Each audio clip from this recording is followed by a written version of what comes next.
வடமாநில தொழிலாளர்களின் விவரங்களை சேகரிக்காத நிறுவனங்கள் மீது நடவடிக்கை எடுக்கப்படும் என தனியார் நிறுவனங்களுக்கு திருவள்ளூர் மாவட்ட காவல்துறை எச்சரிக்கை ஒன்றை விடுத்திருக்கிறது.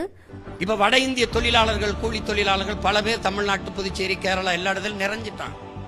அதுக்குதான் நாங்க என்ன பண்றோம், வடகிழக்கு மாநிலங்கள் போல நாங்கெல்லாம் திரிபுரா, நாகாலாந்து, மணிப்பூர் போனா உள்நுழைவு அனுமதி பெறுகிறோம். விசா எடுக்கிறோம்ல, அது மாதிரி இன்னர் லைன் பெர்மிட். அப்படி இங்க புதுச்சேரிக்கு, தமிழ்நாட்டுக்கு யார் வந்தாலும் ஒரு உள்நுழைவு அனுமதியை, யார் உன்னை கூட்டிட்டு வந்தது, என்ன வேலைக்கு வந்திருக்க, எங்க தங்குவ, உன்னுடைய அடையாள அட்டை எது, எவ்வளவு நாள் இங்க இருப்ப, வா வேலை செய்ய, சம்பளத்தை வாங்க, போயிரு. ஆனால் வாக்குரிமை கிடையாது. வாக்குரிமை கொடுத்தால் இந்த நாட்டின் அரசியலையும் அதிகாரத்தையும் அவன் தீர்மானிப்பான். நான் அடிமையாயிருவேன், நிலமற்ற அரசியல் அதிகாரமற்ற அடிமையாயிருவேன். கண்ணு முன்னாடி என் தாய் நிலத்தை இழந்து நாங்கள் நிலமற்ற ஏதிலிகளாக அடித்து விரட்டப்பட்டோம் ஈழதாயகம். அந்த நிலை இன்னும் ஒரு முறை என் இன சொந்தங்களுக்கு வரக்கூடாது. அதுக்காக தான் இன்னர் லைன் பெர்மிட், உள்நுழைவு அனுமதி கொடுக்கணும்.